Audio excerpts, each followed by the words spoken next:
औज़ुबिल्लाहिमिनश्शैतानिर्रजीम बिस्मिल्लाहिर्रहमानिर्रहीम। आज के इस वीडियो लॉग को सुनने वाले तमाम नाज़रीन कराम को आदाब और अस्सलाम वालेकुम। मैं मोहम्मद खुर्शीद उल हक़ MQM USA के कारकुन की हैसियत से आपसे मुखातिब हूँ। आज के इस वीडियो लॉग को बनाने का मकसद मेरा उस लेटर की तरफ आपकी तवज्जो मबज़ूल कराना है जो कायदे तहरीक अल्ताफ़ हुसैन भाई ने आज अपने ट्वीट में पोस्ट किया है।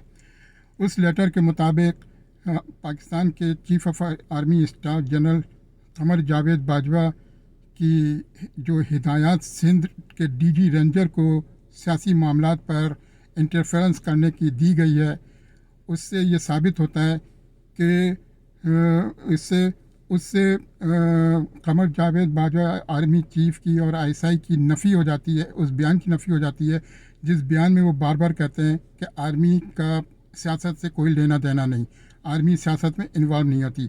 ये लेटर उस बात का पूरा और पक्का सबूत है।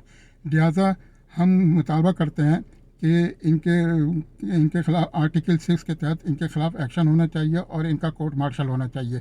लेकिन हमें ये भी मालूम है कि पाकिस्तान में ऐसा मुमकिन नहीं। लिहाजा हम आज़ादी हासिल करना चाहते हैं और हम ऐसे मुल्क में नहीं रह सकते जिस मुल्क के अंदर हक़ और सच की बात करना जुर्म बना दिया जाए और उसको गद्दारी के ज़माने में डाल दिया जाए। अल्ताफ़ हुसैन भाई ने क्या जुर्म किया था जिसके तहत आज तक उनके ऊपर पाबंदी लगी हुई है। हम कायदे तहरीक अल्ताफ़ हुसैन भाई की क़यादत में इंशाअल्लाह ताला आज़ादी हासिल करके रहेंगे, सिंधु देश बना कर रहेंगे। पूरी कौम से मुतालबा है कि वो मुत्तहिद हो जाएं और मुत्तहिद होकर इस तहरीक का साथ दें। जिए सिंधु देश, जिए अल्ताफ़ भाई।